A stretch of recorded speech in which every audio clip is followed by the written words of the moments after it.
17 women, one scaffold, and a song that silenced an entire crowd. In the summer of 1794, at the height of France's reign of terror, when the guillotine had become so routine that Parisians barely flinched at the sound of the blade, something happened that stopped everything. 16 Carmelite nuns walked to their deaths one by one, not in screaming, not in struggle, but in a calm so unnerving it shook the hardened executioners standing right beside them.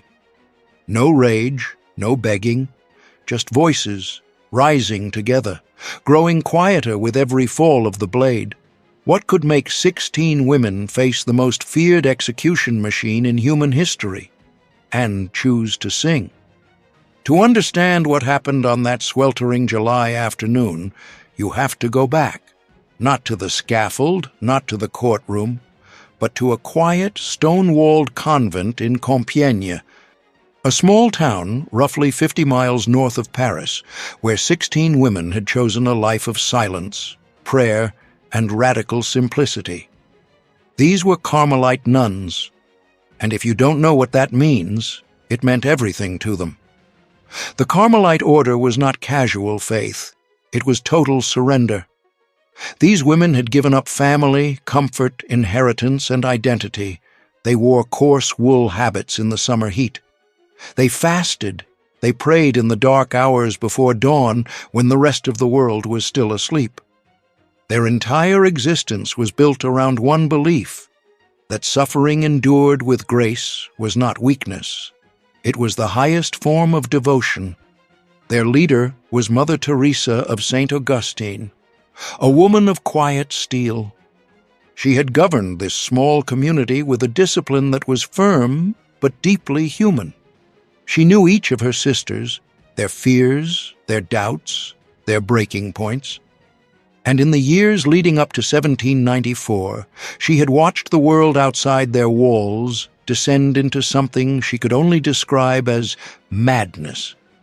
The French Revolution had arrived, and it had not come gently. By 1792, the revolutionary government had declared war on the Catholic Church. Convents were seized, religious vows were outlawed, priests were hunted, nuns were dragged into the streets and told to renounce God or face consequences that nobody wanted to name out loud. Most religious communities scattered. They hid their habits, burned their documents, and disappeared into ordinary life to survive. But the Carmelites of Compiègne did not scatter. Instead, a Mother Teresa gathered her sisters together and proposed something so extraordinary that even the women who loved her must have felt a chill. She suggested they make a formal vow, a consecrated offering, that if God willed it, they would accept martyrdom together, that they would walk willingly into whatever darkness was coming. One by one, the sisters agreed. They had no way of knowing just how soon that darkness would arrive, or how public, how brutal, and how eerily beautiful their end would become. In the spring of 1794, the arrests began. The Committee of Public Safety, the revolutionary tribunal that had turned paranoia into official government policy, had started targeting anyone who represented the old world, aristocrats, intellectuals, and now, quietly, systematically, the religious. The Carmelites of Compiègne were being watched. They knew it. They could feel it in the way neighbors stopped making eye contact, in the way local officials lingered too long near the convent gates. The sisters continued their prayers. They continued their fasts. And they waited. Then came the knock. On June 22nd, 1794, Revolutionary Guards stormed the convent.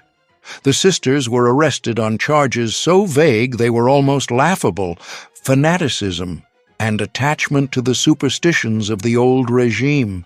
In other words, for praying, for believing, for refusing to pretend they were something they were not.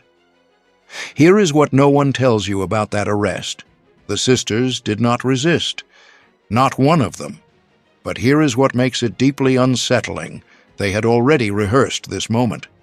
Weeks earlier, Mother Teresa had quietly organized something almost incomprehensible. Each nun had privately renewed her vow of martyrdom. They had even assigned an order, a sequence, for who would die first when the moment came. The youngest would go last. The eldest would lead. They were not reacting to their fate. They had prepared it.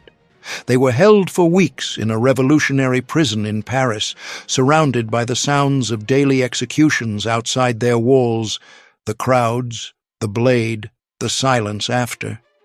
Each morning, they didn't know if it was their last. Each night, they prayed like it was. And then, on July 17th, 1794, their names appeared on the list. Le Place du Trône Renversé, Paris, mid-afternoon, July 17th, 1794. The crowd that gathered that day came expecting what they always saw, screaming, struggling, desperate pleas for mercy. The guillotine had become entertainment. The people of Paris had grown numb to it. What they witnessed instead would haunt them for the rest of their lives. The 16 Carmelites arrived in the wooden tumbrel cart, habits dusty, faces calm, and then one of them began to sing, a hymn, ancient, quiet. And then another voice joined, and another, until all 16 were singing together in the open air of a city that had declared God illegal. The crowd went silent. One by one, each nun approached the scaffold. Each one knelt before Mother Teresa, renewed her vow of martyrdom, and received a blessing. Then she climbed the steps, still singing. With every execution, one voice disappeared from the chorus. 16 voices, then 15, then 8, then 3, then 1, then silence. A silence so total, so suffocating, that even the executioner, a man who had killed hundreds, could not speak afterward. They had not died in defeat. They had conducted their own death, like a ceremony the revolution never had the power to take from them.